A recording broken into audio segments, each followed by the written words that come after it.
La, la, la. Greetings and welcome to the Letterman Podcast. My name is Mike Chisholm, and I am, as always, excited to be here.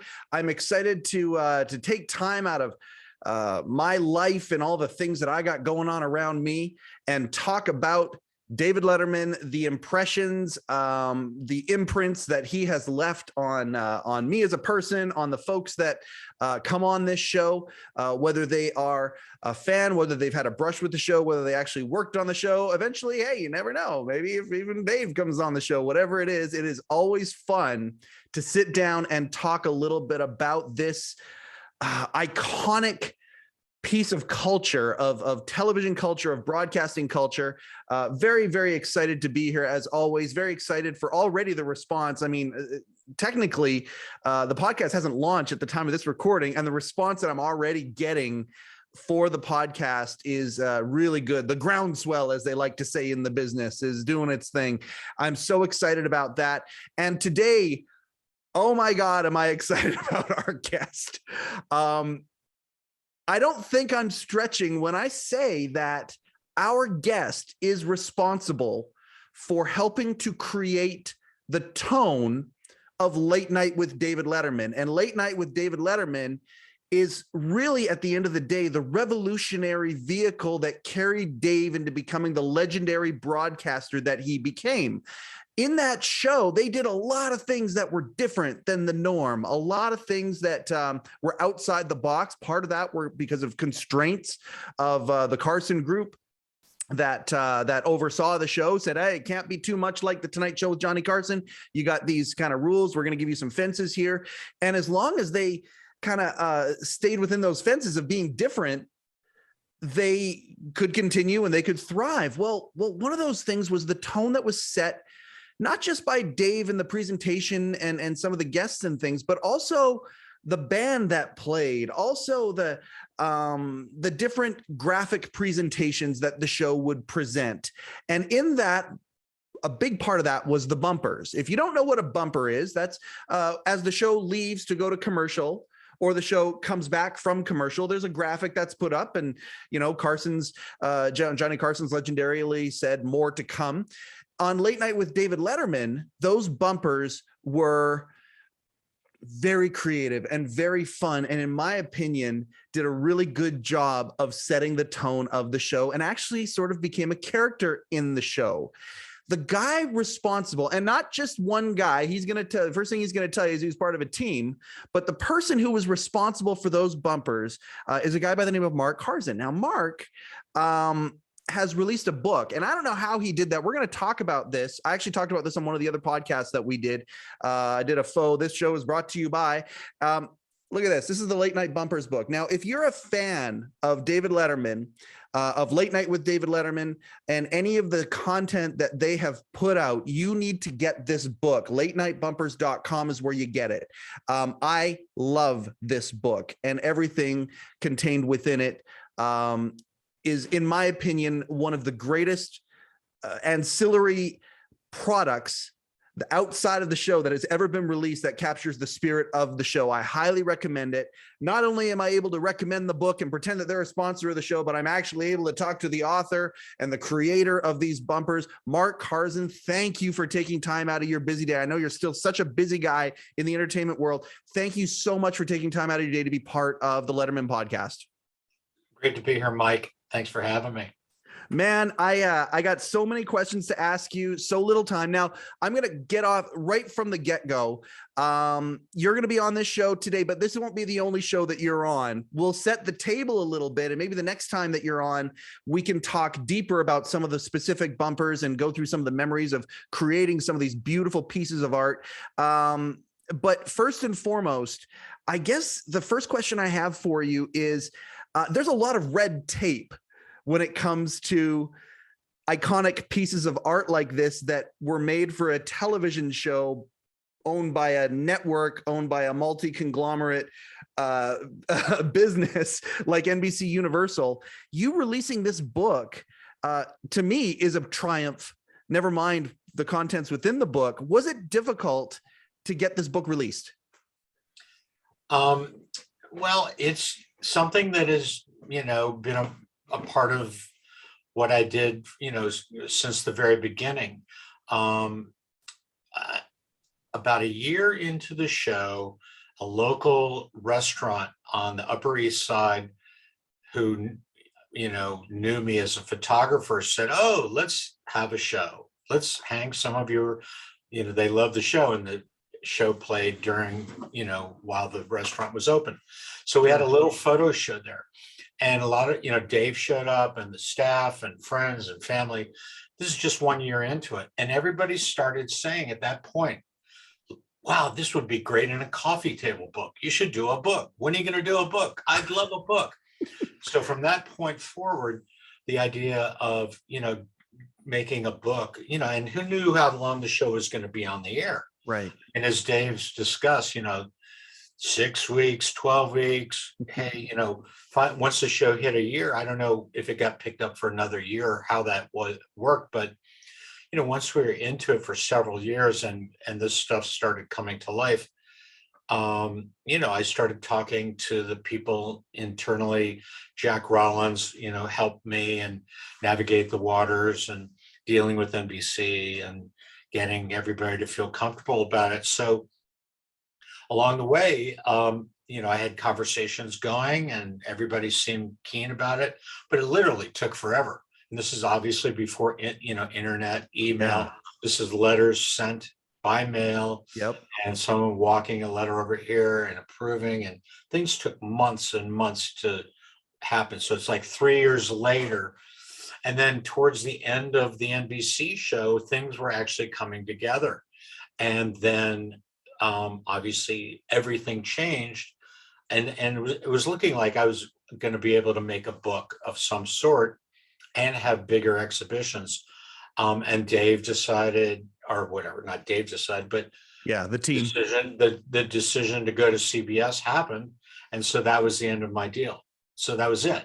Right. And so over the years, while, the show was at CBS, there was nothing to talk about. And it wasn't until Dave announced that he was leaving CBS that all of a sudden it seemed like there might be an opportunity. And I revisited quickly and got NBC and Dave and everybody to agree that, yes, okay, go ahead, make your bumper book. But that, was all happening super quickly. And by the time I got approvals, Dave was literally leaving the air, and it was, too late to get a book going. Right. For publishers. And so here we are, like a few years later, 5 years later, we were on a Zoom call. I think Zoe Friedman organized a Zoom call. And I said, "Hey guys, who's doing the documentary for the 40th anniversary of the show?" Right. And everybody said, "You are, Mark, you do the documentary." Okay, so anyway, I was just trying to get some traction. Yeah. And at that point, I thought, this might be the time to try to revisit. So that's basically, it's been up and down, off. It's like a movie. You hear about movies that take forever. This is like the movie that took forever to get going. So from the fan perspective, I got to tell you, I very much appreciate the fact that you have so much resilience in getting this done. And it says right on the book, check on the bottom of it, the official 40th anniversary edition, 40 years since late night first went on the air. Like I said, the bumpers were a character in the show, and I can't wait to get into the minutia of that and how that evolved, because I really do believe they set the tone, and I hope a lot of people tell you that when they realize your place in broadcast history here as a part of this. I'm grateful that you guys were that resilient to getting it out there. There's a foreword in the book by David Letterman, which is delightful to read that, because it's not like Dave writes a lot of stuff and puts a lot of stuff out there. He's a pretty private guy. Was there any pulling teeth with that, or was that an easy ask, easy yes? Just back and forth and talking about, what is the book and how, is the book about the show, or is the book about the bumpers? And I've always, stayed in my lane. And, this is not about the show. It's about the bumpers in the show and how they were created. And, especially 40, 30 and 40 years ago, Yeah. pre-Photoshop, Yep.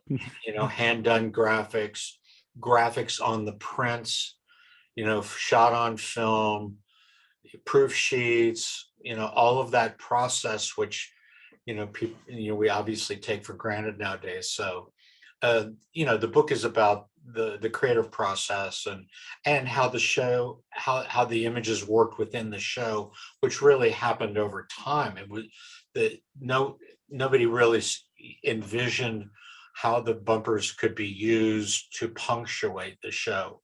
It was more, at first it was just more like incidental, like, like here's a picture of a pizza box. Not that referred to anything, but as Brian McAloon, who is the AD on the show, started to realize he could punctuate something that a guest would say, or, if a baseball player was on and we cut to a shot of Yankee Stadium, or a hockey player, or something related to a birthday or a holiday, that's where these things started to pop. Yeah, I want to talk about that now. Okay, so let's for the viewers here, a lot of people don't understand how the TV industry works, and there are folks who worked on the show that worked directly for the show. They worked for NBC on a variety of other projects back in the day, or Worldwide Pants later on when they moved over to CBS. Were you an NBC employee? Were you an employee directly just with late night? How did that work? And did it evolve over time where you spent more time with late night than other projects? I worked for the show directly. And I also worked on Saturday Night Live. So the reason that I got on the Letterman show was because I'd done some work for SNL. Right. So I was friends with Bob Pook, who was the art director for the show. And so we started talking about, this idea of having no logo as the concept for these bumpers. So the graphic would be integrated into the image, whether it happened to be a beer can at the side of a bus or the front of a museum, would sort of naturally integrate.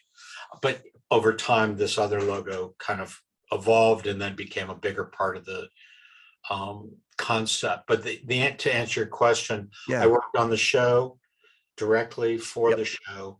I worked in SNL, but I worked for tons of magazines on top of all that. I worked for Rolling Stone and Condé Nast magazines and Newsweek and Time and New York Times and stuff like that. So I was, I ran around town.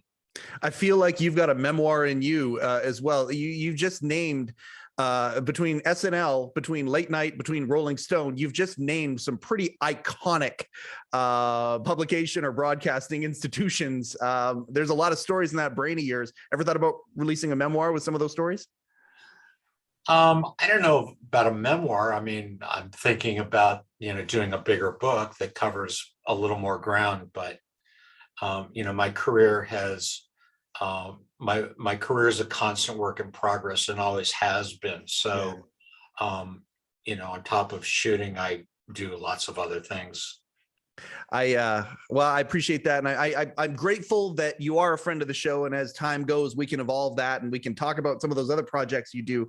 Even the advice that you've given me about this year, I appreciate you sharing your vast experience. I want to get into the bumpers here in a second. Now, let me set the table a little bit if I can. The idea was the show's on at late night. That's what the show's called. The idea is everybody's gone to sleep. And so there are scenarios that are happening in New York at that time.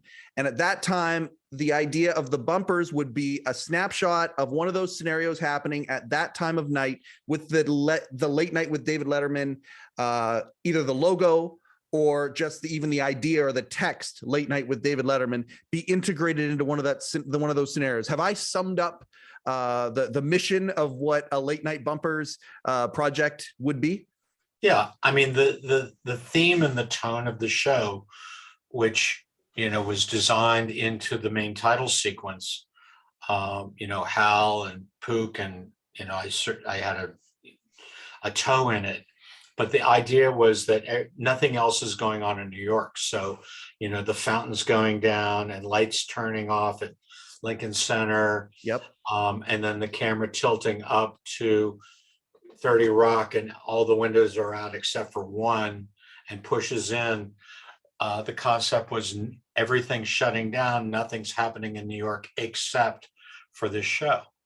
And so that title sequence aired for 5 years, I think. Yeah. So before Hal did the second, version, which was much more kind of a helicopter type shots. Sure.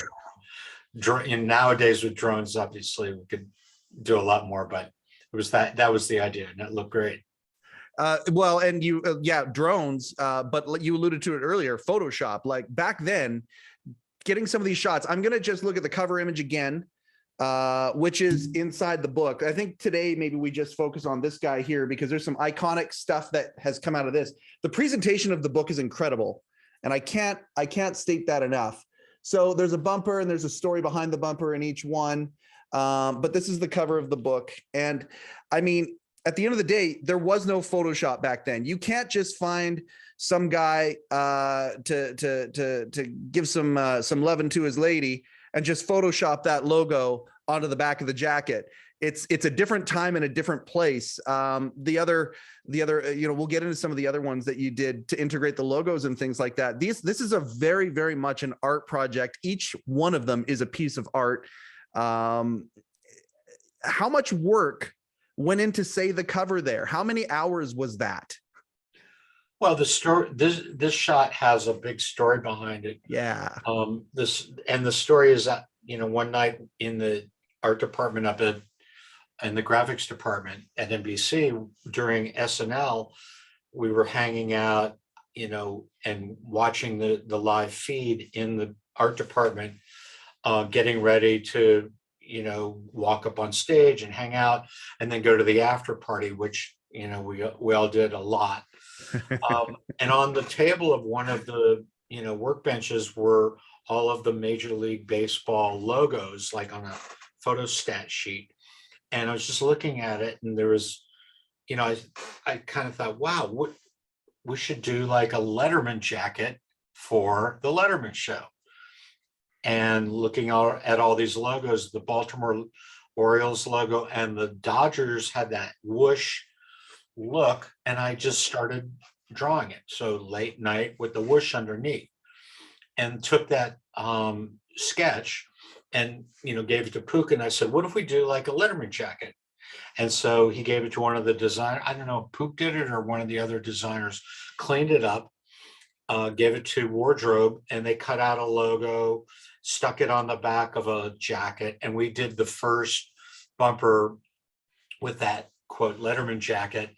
And Dave, who approved everything, saw it, and he said, Christmas presents. Oh my God. And so had a few hundred made and gave them to staff and crew and some execs and so forth. And then we started shooting them that actual physical Letterman jacket and putting it into the bumpers. And so what you're seeing here is one of the jackets, but it didn't say, Dave didn't like his name all over the place. He wanted his name to be kind of discreet. So even David Letterman's not on the logo. And so within the bumper, we needed to have his name. So his name on the print is hand drawn. So if we're looking at it right there, the late night was what you designed, but then you actually hand drew that on the jacket, with David Letterman. And if you look at, like, you've never seen it look like that since then on any of the other Late Night with David Letterman logos. That's hand drawn. That's one of a kind. Where is that jacket now? Well, that jacket probably, I don't know who owned that jacket, but I have one. A lot of people have the original one, and I think maybe there was a second run. I think maybe a year later or so. I gave one to my sister, and but that was it. And then there were no more made for the longest time. Yeah. Late Show obviously got into the, Letterman jacket business big time, which was always cool, fun to watch. Absolutely. But the original ones from late night were, few and far between. I've been fortunate enough to become close with some of the members of the show, and the ones who have the late night ones, pictures that they've shown me of theirs. It's just so cool to have, like from a Letterman fan perspective. You've got the people on the surface, you got the people who go just below the surface. I don't know how many feet down under the surface it is where people are aware of all of these Letterman jackets. I've got 4 of them as a collector, and I love them. I'm always looking for ways that I can apply. Whenever I do stand up, I wear one, and I love them. And there are a certain level of Letterman fans under the surface where they're like, "Oh my God, I covet one of these so much." And I think the assumption is that the original idea for it came from Dave because of his last name. And yeah, it's a good idea. Oh, maybe I can just give people Letterman jackets as gifts, or the crew, or whatever. We can create a new one. It evolved into, like you said, it evolved into quite the thing. But it came from you. Like, I've got one that says "thank you and good night" on the front of it in that same writing. That jacket doesn't exist if you hadn't been sitting watching baseball one night, late night in 30 Rock. Like, that is crazy. I am very, very grateful that we get an opportunity to uncover the fact that the origin of the Letterman jackets actually came from you and the bumpers of the show. That's really awesome. When I was a little kid growing up in Louisville, Kentucky, the big kids, I was like in 4th grade, the big kids who went to the local high school had Letterman jackets. Yes. Eastern High School, the Eastern Eagles. And Yep. I always just thought that was the coolest thing. And I never ended up at that high school. We moved and all this stuff. But in my mind, that was just like something that, you kind of wanted to grow into. And so there, they kind of came back to life. Absolutely. So cool. That little footnote right there. I wanted to make sure we nailed that in our conversation today, and there is no pressure because you are going to come back, and I keep saying that, but it's because I'm excited about it. That's fantastic. The very first bumper though wasn't this one. No. No. That's a few years into it. Yes. The very first actual bumper, I don't know which one was the first. I can tell you from our first shoot though. Yep. The Union Square wall, which is no longer in existence, which was also part of the main title sequence. This one. Yep. That was from the first shoot. There we go. And you can see that there's the posters of Dave. So those we pre-printed, went to the location, staple gunned them on the wall, and then shot it. And so you can see graffiti and posters for all sorts of other things. But then where it says "with David Letterman," that's glued onto the print. So we shot it and then looked at the print and thought, let's, where do we put David Letterman? And so that was just cut and paste and glued onto the print. And again, to go back to that other question. So you're talking minimum kind of 24 hours put into that picture. I would think minimum, like when you include the shoot and all that stuff, a long friggin' time to get each one of these bumpers that had character and life to themselves. And I think, sometimes we lose that with Photoshop these days when we manufacture things. A lot of these pictures here, and I think about, some of the pictures from a party or from a sporting event or what, that's all real, authentic feeling. And I think the feelings come out in those pictures. The manipulation actually was very, very minimal. Well, it varied. I mean, some of it, we'd always go in with a shot list and locations. But things always popped up. I mean, we grabbed moments on the fly all the time while we were, going to another location. I mean, I'll show you one of the best pickup shots along the way. Yeah. was the car wash. I always loved this shot specifically. We're literally driving down the West Side Highway and saw this car wash and pointed at it and made a left-hand turn and drove up, and Ed walked into the office of the car wash and asked if we could shoot. And they said, yeah, whatever. Edd Hall? Yeah, Edd Hall. Yep. And so we shot, and then we were in my car. So it was a Mitsubishi Montero. And oh, that's great. Oh, shit. And that just could not be simpler, unplanned. And we drove my car through the car wash, snap, snap, daylight. I don't think we used a flash in that. It was daylight. And then the graphics were all done on the print. But it's, glitter, actual glitter paper, cut and paste, hand painted. It's, it's a lot of work, but the shot was picked up on the fly, shot simply and quickly. And then in post, our analog post-production, we brought it to life. You mentioned the crew. Was it always the same crew that was with you? You mentioned Edd Hall, of course. That's a guy that we want to talk about in the future episodes, that sort of thing. Was it always the same crew that you had with you? Ed was there from the beginning. He and worked for, I don't remember how many years, but at a certain point he left the show and moved to LA and became the announcer on The Tonight Show with Jay Leno. Yes. And then Pammy Shamir took his spot, and she became the graphics coordinator. Bob Pook was the graphic art director throughout. And then we had other, Bill Shortridge, who was an NBC staff graphic designer, worked on the bumpers forever. And then Arlen Schumer, who also was there at the beginning, he worked on the show for, I think, about 2 years. Mm-hmm. And then he left and went to another network.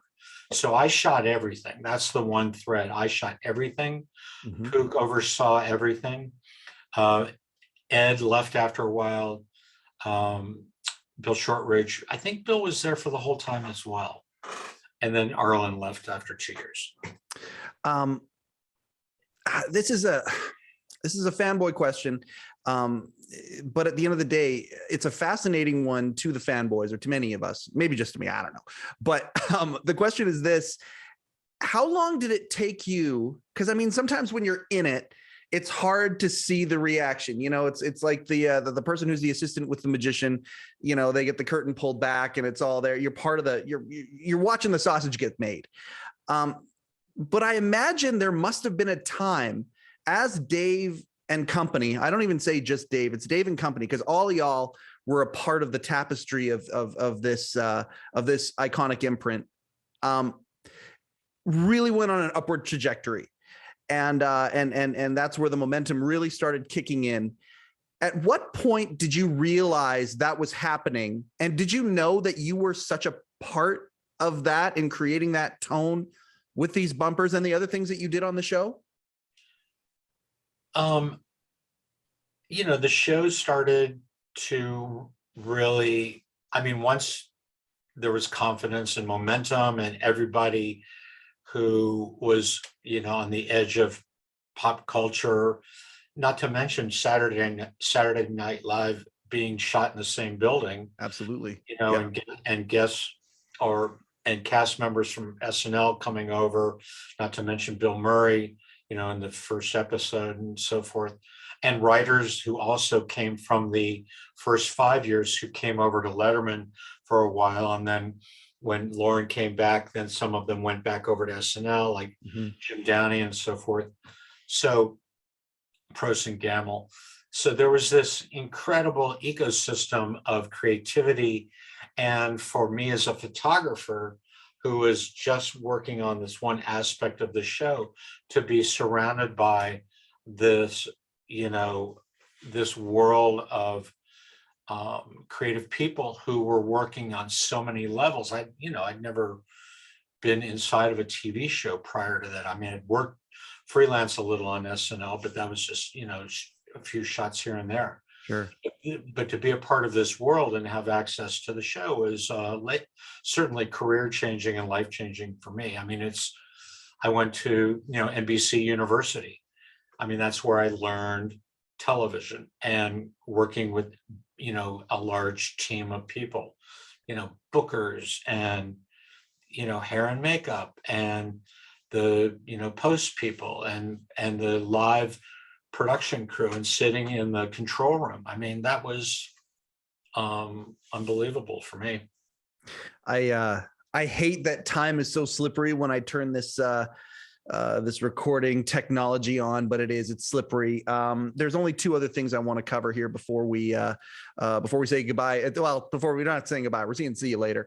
But before we finish this episode, the first is we're intentionally not showing a ton of stuff from the book right now. Get the book, latenightbumpers.com. And then the next time when Marc comes on, you can have your book and we can go through it together as we do this. We're not doing a read along for it. Get the book. It's worth it. It's fantastic. latenightbumpers.com is where you can go to get it. So the second to last thing I want to talk about is the legacy of these bumpers. They are art pieces. I think you're talking about going down to Union and putting these Letterman gig posters up.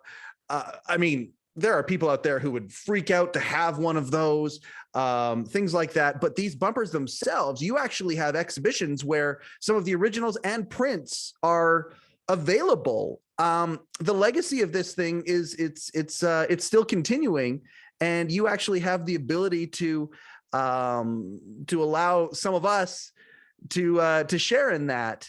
Talk a little bit about that. Where's other than getting the book, what are some other options for us? Yeah, so coming up on May 15th, here in Los Angeles, where I am, there will be a photo exhibition and auction of some bumpers, 6 of them, just 6. So there'll be the bumper, a print, and a book as a combination set. Oh, wow. And then on top of that, we're working on attaching an NFT to them as well. Oh, here we go. Bringing the Web3 right on. So Web3 moving its way into the future. And so it'll be an exciting event. The work is, so this is at Bergamot Station. Mm-hmm. And actually, if you go to lettermanbumpers.com, you'll be able to click and see a preview of the images. And I've had shows there in the past and had great times, and we're probably going to do a book signing and a talk the week before. So that'll be on May the 7th. Let me just look at my calendar real quick. That's the day I'm meeting David Letterman, hopefully. I'll be down in LA seeing him that night. Great. So on that date, we're going to probably do a book signing. Stay tuned. Yep. On that. And it'll be a lot of fun. That's amazing. Man, that's very, very cool. Did you know Dave's in town that day? I've heard things about his moving around. Yeah. Yeah, he's doing a couple shows down at the Fonda Theater for the Netflix is a Joke festival. Very, very excited about that. So that event. So if you're a Letterman fan, man, lots of cool stuff going around the first week of May. Very, very cool. latenightbumpers.com is where you go to get that. And that's a very neat thing that you're doing with the NFT added on that. We hadn't talked about that previous. I didn't know that. That's fantastic that you're adding that element to this project. Look, time is slippery. We're a little bit over, but I'm going to ask to finish up with this. I got to ask, off the cuff, give us a story. Give us a behind the scenes story somewhere that's a highlight for you. It doesn't have to be necessarily about the bumpers, because I know you saw a lot of the shows and you were always a part of things back then. If I say, hey, regale us with a tale from late night with David Letterman, what's the first thing that comes to your mind, Marc? I don't know. We used to have Christmas parties down at the ice skating rink, and guests of the show would show up and there we are skating out on the ice. Those were crazy. I mean, it was a real, kind of family feeling for a long time. And, we'd play softball and, parties, in the office and at restaurants and run around New York City. I don't know. It's just a real, kind of wild time to be in New York and making this show. The story, there's, you know, lots of things are popping to mind. I'll talk more next time we get on. I love it. That's a great tease. I'm going to finish up by saying this. The family thing that you talk about, 100% I identify with it because I felt like I was part of that family. Like I felt like from Dave as the host, who was kind of the lightning rod of electricity that then would spread everywhere. It would spread to the crew. It would spread to the art within the show. It would spread to the musical guests. It would spread to all of that stuff. And part of that was the audience, you know, everything from viewer mail to maybe walking along New York and a payphone rings and somebody picks up and it's David Letterman on the other end. We as the audience were part of that family too. When you talk about that softball team, I would have come out to spectate that. And I appreciate the fact that you're finishing with that, that it is a family. That's exactly what we're trying to encompass with this show, because there's a lot of us who are part of that audience family that now want to give love back. And we've all gotten together, and some of us who have had brushes with the show, I've had a brush with the show. Other people have had brushes with the show, and we're still talking about it 5, 10, 15, 20 years later. We're part of your family too. And it's great to be able to reach out and say, hey, Uncle Marc, thank you for everything that you did. And thank you for letting us be part of your family. Thank you for taking time to be on this edition of the Letterman Podcast, Marc. I can't tell you how grateful I am. And I really look forward to the next time that we can do this and talk a little bit more about things. Thanks for having me, Mike. Great to be here and look forward to the next time as well. Outstanding. Awesome. Okay. They go that quick, ladies and gentlemen. That is another episode of the Letterman Podcast. Thank you very much for being a part of it. If you enjoyed the podcast, heavens, if you didn't enjoy the podcast, please subscribe and share, wake the kids and tell the neighbors to do the same. And I'm very grateful for everybody supporting the way that they have and giving encouraging criticism or even not so encouraging criticism, because, I'll take it into account too. For the Letterman Podcast, my name is Mike Chisholm. Thank you and good night. Overcoat and underpants.